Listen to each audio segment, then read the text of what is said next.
Hi, everybody. This is Dr. Juliet Singler with week 5 for History of Rock and Roll. Hey, this week I'm asking you to do a couple of things online. I have a discussion question about soul where I have given you a recording of an original song from the soul era in the early 60s, and then a remake of it by a more contemporary artist. So I want to hear your thoughts on that song. Remember to express your thoughts and also respond to another student for full credit. Also, I've asked you to profile an artist from a list I've pulled for you that was popular and active in the early 60s. So I think you have a choice of 3 artists, and I have gone ahead and profiled one artist who's not on that list so you can have an example of what to do. This week we're talking about the promise of soul, and I'd like to go ahead and pull up my notes to share with you as we go along. We're talking about those trends in the early 60s that were helping to frame the consciousness of the American public in those early years, the transition from the 50s to the 60s. So there were a number of different trends. One of the biggest influences was the fragmentation of the rock and roll market, the music market, as rockers of the 50s became adults and their tastes changed. Music was becoming influenced increasingly by industrialization. In the early days of rock and roll, an artist might make a trip to a town and have an interview on radio uh, and play a few of their songs on that interview. Maybe later they would get in a truck and take a bunch of little 45 records and throw them off the truck to people for that personal touch to spread word of mouth about their music. But now, in the late 50s, early 60s, music was becoming more industrialized. So there was this transition happening between Tin Pan Alley and uh, that being the nexus of activity for early songwriters of, say, the early 1900s through the 1940s, and other corporations that were taking over. So the Brill building in Manhattan became a focal point for songwriters and producers to get together and create wonderful songs. There's a little bit of a uh, clip of this I want to show you. Song and then take it with them back to wherever it was they came from. As the theater district and their stars moved towards Times Square, the music publishers followed, leaving 28th Street for offices further north. But the name Tin Pan Alley stuck to the business of writing pop music for a mass market. The Brill Building was completed in 1931, and by 1940, it was full of musicians and publishers. Its Art Deco mirrors have reflected the likes of Duke Ellington and Paul Simon, but its peak began in the late 1950s. I think the Brill Building could be thought of as a vertical Tin Pan Alley. The people who were banging on the piano in that new space were the songwriters rather than the publishers. They may not have been as accomplished as somebody like Neil Sedaka, as an example, but they knew the chords, the 4 or 5 or 6 chords that they needed to play. Breaking up is hard to do. Don't take your love. Neil Sedaka was still a teenager in 1958 and on his way to becoming a classical pianist when he and his friend Howie Greenfield showed up to audition for one of the big-time publishers at the Brill Building. We walked in and we played some songs. We were turned down. And walking out, I saw Mort Schumann and Doc Pomus, who were quite famous. They started to write for Elvis Presley and the Drifters. Mort Schumann knew Sedaka from high school and told him to try a new publisher run by Al Nevins and Don Kirshner. Don answered the door with a broom in his hand. He said, "I'm sorry, we're in conference." The fact was they were sweeping up and wondering how they were going to pay the rent for this little office. They said, "Come back after lunch." And Howie and I came back. We played our 4 or 5 songs, and they said, where did you steal these songs? I said, no, we wrote these songs. Don Kirshner knew Bobby Darin, who was dating Connie Francis at the time.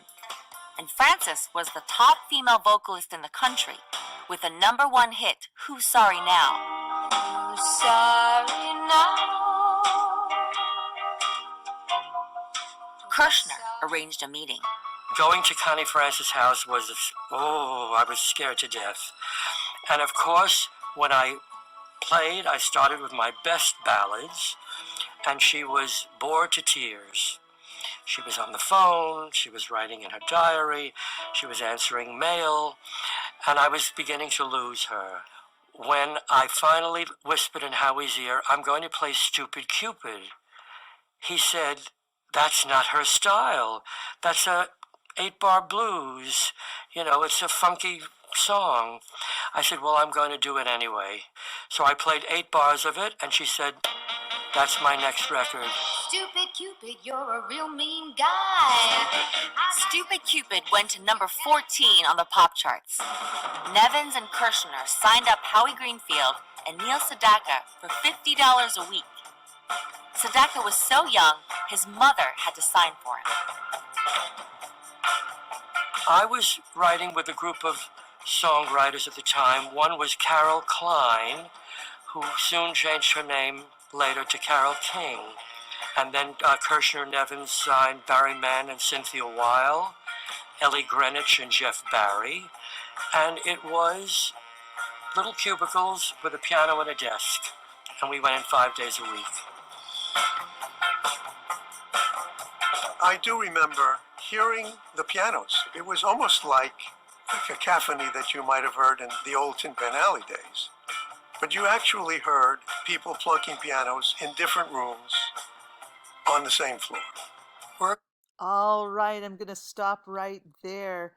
But what a great recounting of those early days in the Brill Building. It must have been very exciting. Hey, do yourself a favor and watch Kennedy Center Honors Carole King with Aretha Franklin performing the song that Carole King wrote, Natural Woman. It is awesome. And of course, Carole King was part of this early group of writers in the Brill Building that made exciting songwriting history in those transitional days from the 50s to the 60s. So that would be another trend in these transitional years, is that as music becomes more industrialized, the producers become very important in the creation of music. So you have producers like Leiber and Stoller and Phil Spector, who use their creative magic in the studio to create amazing songs of the period. Phil Spector is the producer that inspired Brian Wilson of the Beach Boys to create his wall of sound using so many different instruments. Another trend that we see in the early 60s is dance craze music. These are songs that tell you how to do the dance that they're singing about. The most famous of these was The Twist, which came out right about 1960.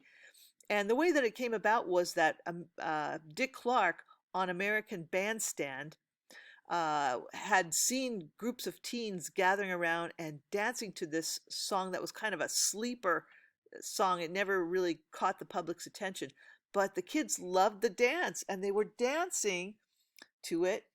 And he realized that there was a demand for this song. So they got Chubby Checker to re-record The Twist, and it was a breakaway hit. Here's a clip of Dick Clark on American Bandstand introducing The Twist with Chubby Checker. Yeah, sir, this is a pretty frightening thing. It's sweeping the country all over the place. Hottest dance sensation in the last 4 years, a thing called The Twist. Ladies and gentlemen, here's Chubby Checker. Hey, Chubby! Come on, baby, let's do that twist. Come on, baby, let's do that twist. Take me by my little hand and go like this. Yeah,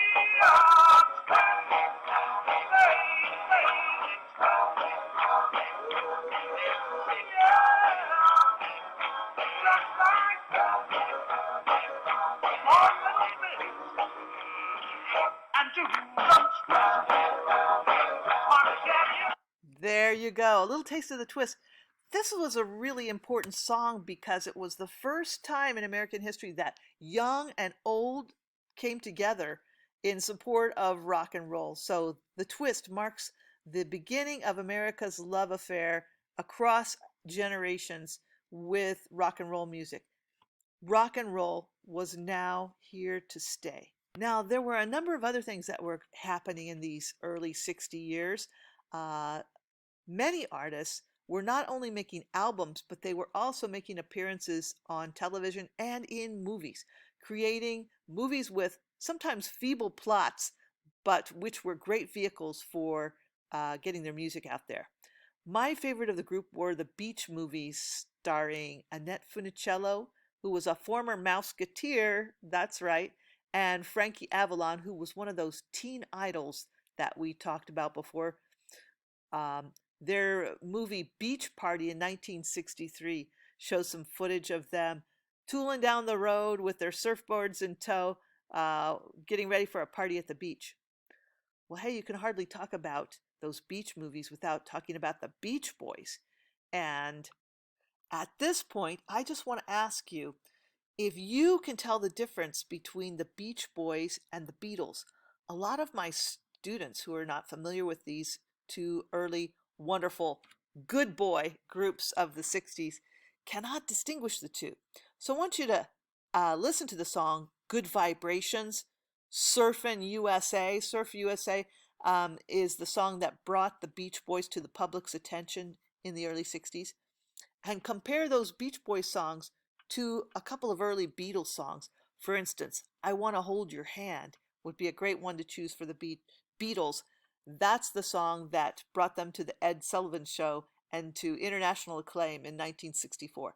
So listen to the Beach Boys and the Beatles and try and figure out what are the differences between the sounds of each group and which one do you prefer and why. Other things that were popular in the 60s were folk music. Folk music became a preference for those older audiences, those kids that had grown up in the 60s with early rock and roll. Now were adults, and they came to like folk music because it took a look at American history and had a social consciousness. Do you know the song that was written by Woody Guthrie?